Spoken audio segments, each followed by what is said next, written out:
So, you want to hear about Sonic's Dark Age, huh? You know, you make me sick. Finding interest in a horrible time of a mascot's life, how dare you? I ought to close the video now, because what you're doing is wrong, and you should feel bad, yes, you. And don't worry about the fact that there's no live action segment of this video, because my chair was broken, and I had to stand up and the lighting was horrible, so we're not doing it here. But this isn't about that, this is about you being a horrible person. But, you're already here, I may as well go over it just a bit. But me talking about it doesn't change the fact that you're all monsters. So, let's do this.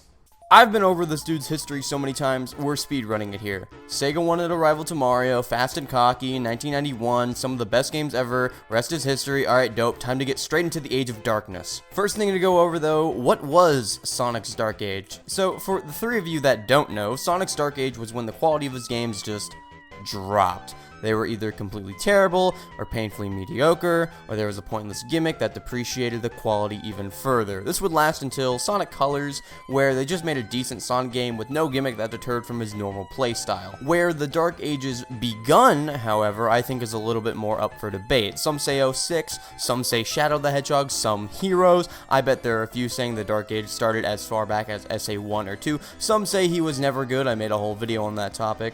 So what game was it? What game can we say truly kicked off this horrible trend of Sonic games? Well, to me, there's really only one answer, and that's 2005's Shadow the Hedgehog.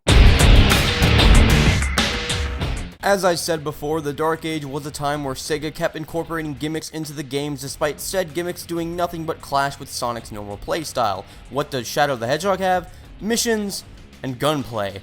Now, the gunplay doesn't intrude too heavily on Shadow's playstyle. In fact, it's actually incorporated fairly well, albeit a bit out there, to see a 4-foot hedgehog packing heat. But the missions are not incorporated well, the requirements to meet are often ridiculous, and combine this with Shadow's horrible ground movement and the fact that if you want to experience every level in the game and the true ending, you'll have to play through the first level a whopping 10 times, I believe it's safe to say that this game is the true definitive start to Sonic's Dark Age. Both figuratively and literally, this game has no color.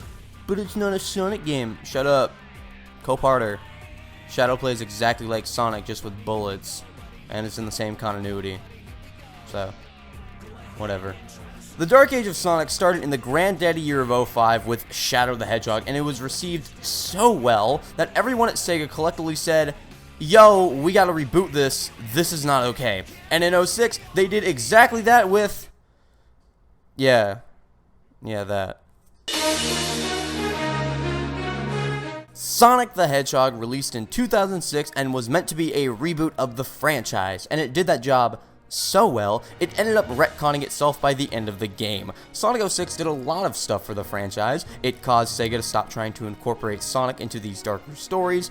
That was pretty good. It caused Sega to pretty much omit multiple playable characters in Sonic games unless they played exactly like him or extremely close to him. That's pretty bad, and it was so bad it ultimately led to Sonic having an identity crisis for the next few years. Shadow the Hedgehog did that as well, as it was the game that inspired them to reboot the franchise in the first place and ultimately make this game because of it. Sonic the Hedgehog also features a whopper of a campaign, clocking in at about 16 godforsaken hours, an aspect of the franchise that would also change as each new entry got shorter and shorter. A good or bad decision? Well, I'll let the viewers decide on that one. The campaign had you play predominantly as Sonic, Shadow, and new character Silver in adventure-style levels where every character goes through the same stages, just in different orders. The stages were honestly fine, but going through them as Shadow and Silver is when the game really sours. Shadow's levels are more combat-oriented, but his combat involves pressing the same button, and Silver uses psychokinesis to move objects with his mind,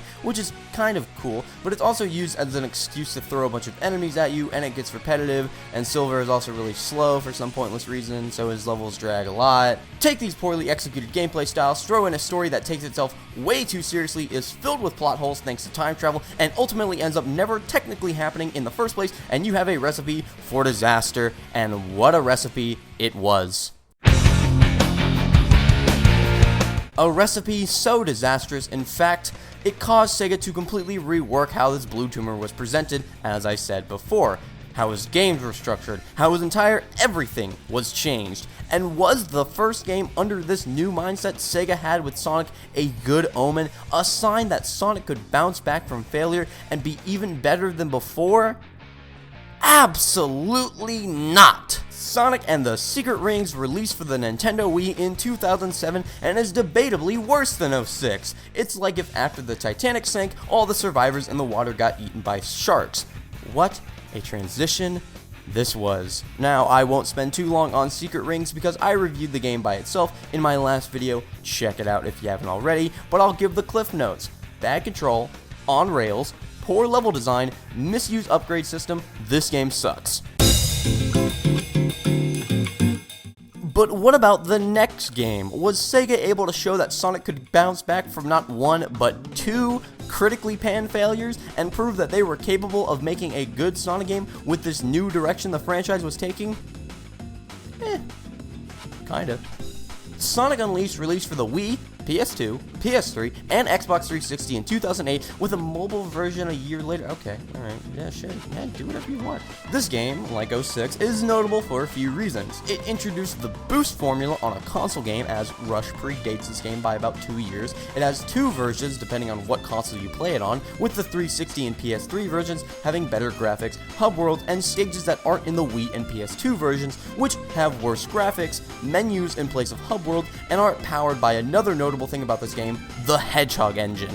What is the Hedgehog engine? Well, in simple terms, it makes the good look good at high speeds.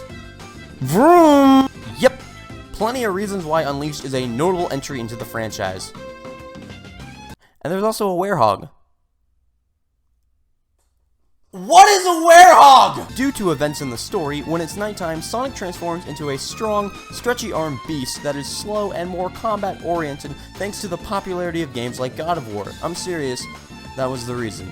There are plenty of combos to learn if you choose, but every enemy goes down with the basics, and there's not many enemies in the first place. The werehog levels also go on for far too long, and this leads to there being a bit of an imbalance, as the daytime levels don't get nearly as much time to shine, but man do they shine anyway. These levels slap so hard. The sense of speed, the spectacle, the clunky but manageable platforming segments, these stages are so fun, and you'll want to play them again and again to try and go as fast as possible, just because of how fun the core gameplay is when it comes to the daytime stages. But remember what era of Sonic we're talking about here. There's a reason this is considered to be during Sonic's dark ages, and that werehog really brings it down. It was just an unnecessary gimmick used to pad out game time, and it ultimately led to a worse product because of it.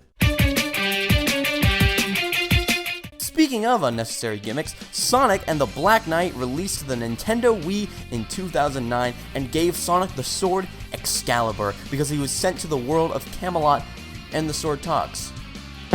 Look, I get it, but I don't like it. Take the sword away. You're trying too hard, Sega, and you know you're trying too hard.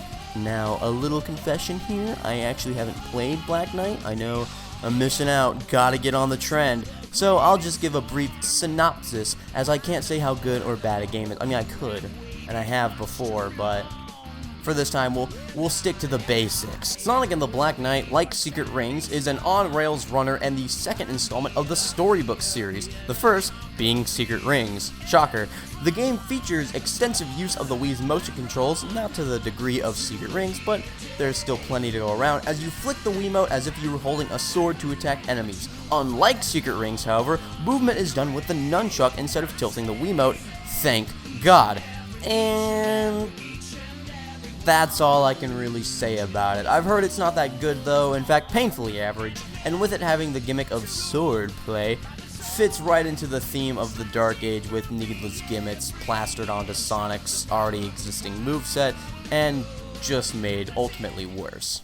And that about wraps it up. If you're wondering why I didn't talk about other games like Sonic 4 Episode 1 or Sonic Rush Adventure, it's because I wanted to mainly focus on the 3D installments for this video, but Yeah, in 2010, Sonic Colors released for the Wii, and it was pretty much a slam dunk. No gimmicks that interfered with Sonic's usual gameplay. It didn't add something to pad for time, it was just a traditional Sonic game for the time, and it played beautifully. It's a little short for my taste, and there's too much 2D also for my taste, but overall, it's a quality game.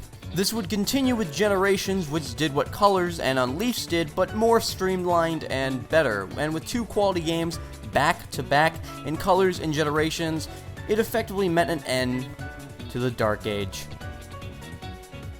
Until the literal next games in Lost World boom and force it. Son of a bitch! Running through this planet, I just don't understand it. So many different colors of things that it inhabits, but are they here tonight?